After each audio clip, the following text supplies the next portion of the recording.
नमस्कार विद्यार्थी मित्रांनो, मी राजेश. स्वागत आहे तुमचं राजेश वानखेडे ऑफिशियल आपल्या यूट्यूब चॅनलवरती. तुम्हाला माहितीच आहे, बार्टी, टार्टी, आरटी, सारथी, महाज्योती, वनारटी या ज्या शासनाच्या स्वायत्त संस्था आहेत, या संस्थांमार्फत MPSC, UPSC, पोलीस भरती, SSC आणि बँकिंगसारख्या एक्झाम्सची तयारी करणाऱ्या विद्यार्थ्यांना मोफत कोचिंग आणि त्यांना स्कॉलरशिप काही अमाऊंट जी आहे ती देण्यात येत असते. त्या संस्थांच्या फॉर्म फिलअप करण्याच्या ज्या तारखांमध्ये वाढ करण्यात आली आहे त्यासंबंधी आजचा हा व्हिडिओ बनवलेला आहे. तर आपण आणि त्याच्यानंतर काही विद्यार्थ्यांची अशी भावना आहे की जी या संस्थांनी बार्टी, टार्टी, आरटी, महाज्योती, वनारटी यांनी जी वयोमर्यादेची अट घातलेली आहे की 30च वयोमर्यादा असली पाहिजे. ज्या विद्यार्थ्यांचं वय 30च्या आत आहे त्याच विद्यार्थ्यांना या संस्थांच्या स्कॉलरशिपचा आणि मोफत कोचिंगचा जो आहे लाभ मिळणार आहे. त्या संदर्भात काही विद्यार्थ्यांच्या मनामध्ये रोष आहे, त्याबद्दल आजच्या या व्हिडिओमध्ये आपण बोलणार आहोत. तर व्हिडिओवर जर का नवीन असाल तर व्हिडिओला लाईक करून घ्या, चॅनलला सबस्क्राईब करून घ्या. अशाच पद्धतीच्या अपडेट्स जे आहेत ते या चॅनलवर तुम्हाला मी देत असतो. बघा, फॉर्म भरण्याची जी तारीख वाढलेली आहे ती तारीख वाढवण्याचं कारण तर तुम्हाला माहीतच असेल की कारण माहीत आहे का, हे ज्या बार्टी, टार्टी, आरटी, सारथी या संस्थांचा फॉर्म भरण्यासाठी, स्कॉलरशिपचा फॉर्म भरण्यासाठी उत्पन्नाचा दाखला जो असतो तो लागत असतो आणि कास्ट सर्टिफिकेट वगैरे हे जे फॉर्म भरताना आपल्याला अपलोड करावे लागत असतात. तर काही विद्यार्थ्यांना त्यांच्या तहसील कार्यालयातून हा उत्पन्नाचा दाखला जी फॉर्म भरण्याची 23 ऑगस्ट जी शेवटची डेट होती त्या तारखेच्या अगोदर मिळाला नाही. त्यामुळे त्याच्या अनुषंगाने ही तारीख जी आहे ती 29 ऑगस्टपर्यंत वाढवून दिलेली आहे आणि वनारटी आणि महाज्योतीची जी तारीख आहे ती 26 ऑगस्टपर्यंत वाढवून दिलेली आहे. म्हणजे जेणेकरून विद्यार्थ्यांना तो तहसील कार्यालयातून उत्पन्नाचा दाखला काढून घेण्यास सवड मिळेल आणि त्यांना काही एक्स्ट्राचा वेळ मिळेल. त्याच्यानंतर तुम्हाला सांगतो की ही 29 ऑगस्ट जी तारीख आहे ती बार्टी, टार्टी, आरटी, सारथी या संस्थांसाठी जी शेवटची डेट दिली गेलेली आहे आता सध्या 29 ऑगस्ट 2026 दिलेली आहे. आणि महाज्योती व वनारटी या दोन संस्थांसाठी जी तारीख आहे ती 26 ऑगस्ट 2026 आहे.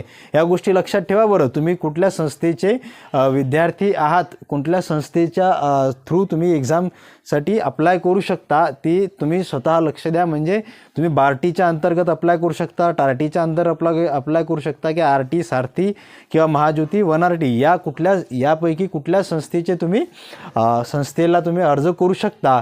त्याच्यानुसार तुम्ही शेवटची डेट लक्षात ठेवा. बार्टी, टार्टी, आरटी, सारथीसाठी 29 ऑगस्ट 2026, महाज्योती आणि वनारटीसाठी 26 ऑगस्ट 2026 ह्या दोन तारखा लक्षात ठेवा. आणि या तारखांच्या नंतर जे आहे तुम्हाला पुन्हा तारीख एक्सटेंड करून मिळणार नाही असं स्पष्ट त्याच्यामध्ये लिहिलेलं आहे. ठीक आहे. आणि राहिला विषय, जी वयोमर्यादा आहे 30 केलेली आहे या संस्थांनी एक्झाम फॉर्म भरण्यासाठी आणि या संस्थाच्या स्कॉलरशिपचा आणि मोफत कोचिंगचा लाभ घेण्यासाठी. तर ज्या विद्यार्थ्यांचं वय जे आहे 30 पार झालेलं आहे त्या विद्यार्थ्यांच्या मनामध्ये या निर्णयाप्रती रोष आहे की त्या विद्यार्थ्यांचं म्हणणं काय आहे की जर MPSCची एक्झाम देण्यासाठी विद्यार्थी MPSCची एक्झाम ओपन कॅटेगरीतले विद्यार्थी 38चे वयाचे होईपर्यंत एक्झाम देऊ शकतात आणि कॅटेगरीतले विद्यार्थी SC, ST, OBCतले विद्यार्थी जे आहेत ते वयाचे 43 वयोमर्यादा होईपर्यंत एक्झामला अपियर होऊ शकतात. तर मग या ज्या संस्था आहेत बार्टी, टार्टी, आरटी, महाज्योती, वनारटी या संस्थांनी 30ची वयोमर्यादेची लिमिट का बरं लावली? तर विद्यार्थ्यांचं म्हणणं वाजवी आहे, विद्यार्थ्यांचा रोष जो आहे तो वाजवी आहे. परंतु मग या बार्टी, टार्टी, आरटी, वनारटी या संस्थांचं म्हणणं असं आहे की जे नवीन विद्यार्थी आहेत जी एक्झामची तयारी करण्यासाठी येतात त्या विद्यार्थ्यांना याचा लाभ न होता ज्या विद्यार्थ्यांची वयोमर्यादा जास्त आहे, ज्या विद्यार्थ्यांना या एक्झाम्समध्ये प्रिपेअर करता भरपूर वर्ष गेली आहेत परंतु तरीसुद्धा ते विद्यार्थी या संस्थांच्या या योजनांचा लाभ घेतात. आणि जे नवीन विद्यार्थी आहेत, जे यंग्स आहेत, त्यांना या योजनांचा व्यवस्थित लाभ मिळत नाही. त्याच्यासाठी ही वयोमर्यादा 30ची वयोमर्यादेची अट लावलेली आहे असं या संस्थांचं म्हणणं आहे.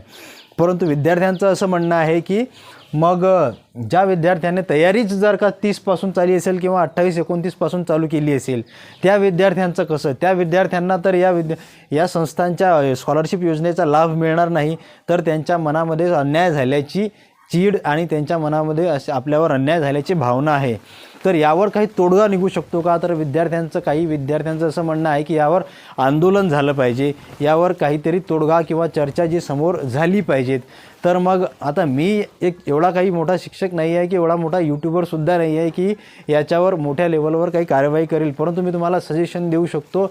जर तुम्हाला या अन्यायाच्या भावनेच्या विरोधामध्ये जर का लढायचं असेल, काही करायचं असेल, तर ज्या कुठल्याही तुम्ही शिक्षक असतील, जे मोठमोठे शिक्षक आहेत, जे ऑनलाईन प्लॅटफॉर्मवर शिकवतात, जसे कांगणे सर झाले किंवा मग इतरत्र ज्याही कुठल्या शिक्षकाच्या अंडर तुम्ही शिक्षण घेत असाल, क्लासेस करत असाल, त्या विद्यार्थ्यांशी त्या सरांशी तुम्ही बोला, त्या सरांपर्यंत तुमचं म्हणणं पोचवा.